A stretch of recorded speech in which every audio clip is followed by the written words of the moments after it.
Hey,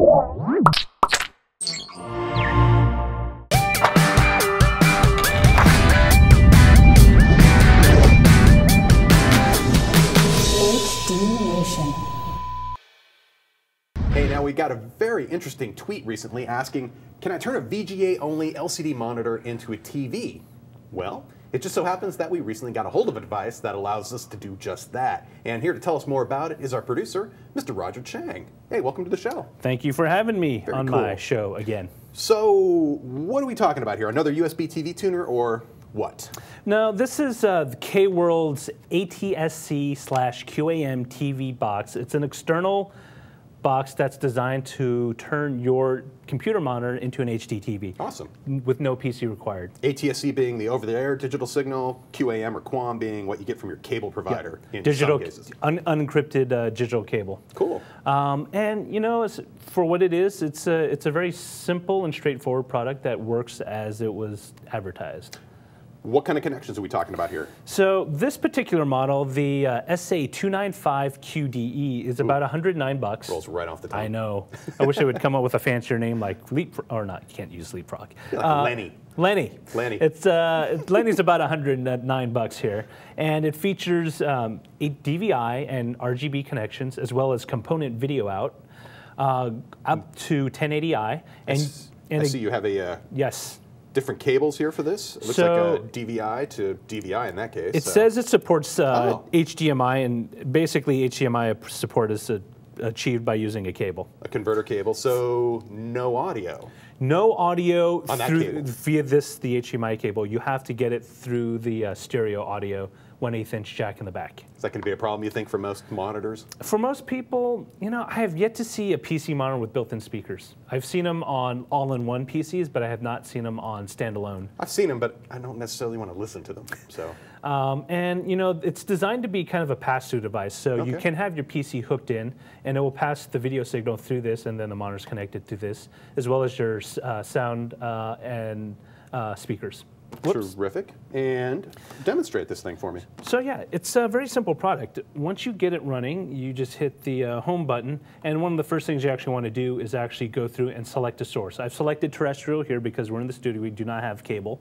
At home I used cable and it worked wonderfully. It has one of the best digital cable tuners I've ever seen. It's actually better than the one in my HDTV. Oh, that's always nice. It scans faster and it picks up some of the channels that it does not. I would hope so. I just off the top of my head, I would say the menu is very legible in terms of the font quality and things like that. Does that also apply to things like closed captioning as well? Is it a similar font? The font is actually, for closed captioning, is pretty good. It's very basic, but it is legible. In fact, I find it more legible than some of the DVD players that do the subtitles. Always disappointed. It's a clear color that you can see.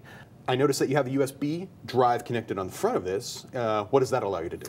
So this device supports MP3s and JPEGs via the USB connection. Okay. And so you get things like slideshow support, basic music playback?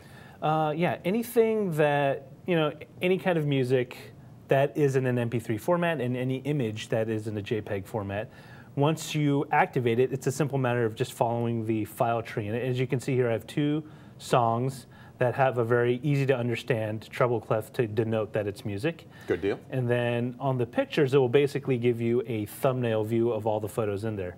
Not the fastest I've ever seen in a set-top box, but by no means like horrible. So are there any cons to a product like this?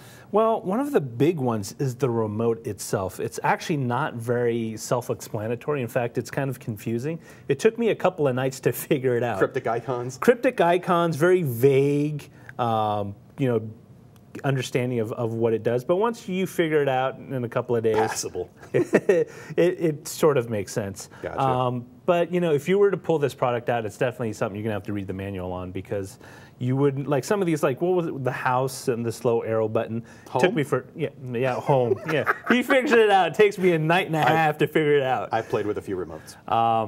The other big issue is there's no real scaling adjustment in the device for your monitor.